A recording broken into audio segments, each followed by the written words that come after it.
People said I had no business being in business. And the funny thing was is that they were probably right, because I didn't know where I was really going on a day-to-day basis. I just knew where I was going to finish up at the end. How many of you are with me? Right?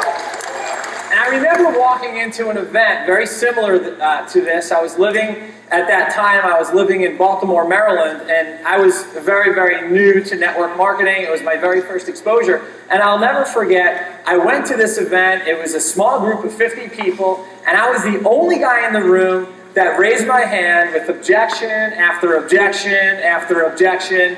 And I was also the only guy in the room at the end of the presentation that took my credit card out and bought $500 worth of dog food. How many of you get that? Okay? It was, better than the other products on the market, and the dog liked it better than anything else. And when the guy took the little kibbles and bits out of his little plastic or leather pouch, and he put it to the dog jumped all over it, and I said, "I'm sorry, but I'm sure the dog would do that for a cheeseburger."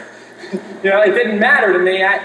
All I knew is that when I saw those circles on the whiteboard, right, and I saw that I could make $10,000 a month without having a job, without having a boss, without having a commute, without getting a paycheck, and I knew that I could get paid what I was truly worth.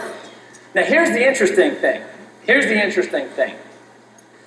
I didn't even have a good self-worth back in 1991, okay? Because I came from a very dysfunctional household, okay? Some of you may have heard my story before.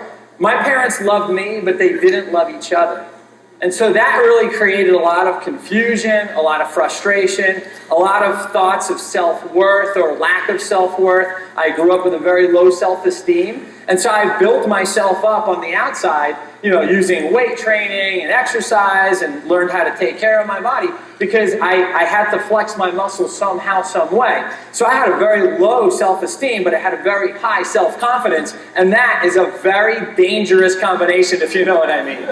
And so I spent a lot of my years being angry, being frustrated, pointing the finger and blaming, and using shame and justification and telling stories. Let me tell you, the story that you tell yourself about why you can't succeed, whether it's about the tools, the systems, the sponsor, your sponsor didn't call you back, or your sponsor didn't make you rich, or they didn't pay enough attention to you when you needed a little pat on the ass, right? If those stories are bigger than your dream, the very reason that you came here, then there's a good chance that you'll wind up staying in the back for as long as you're in this industry.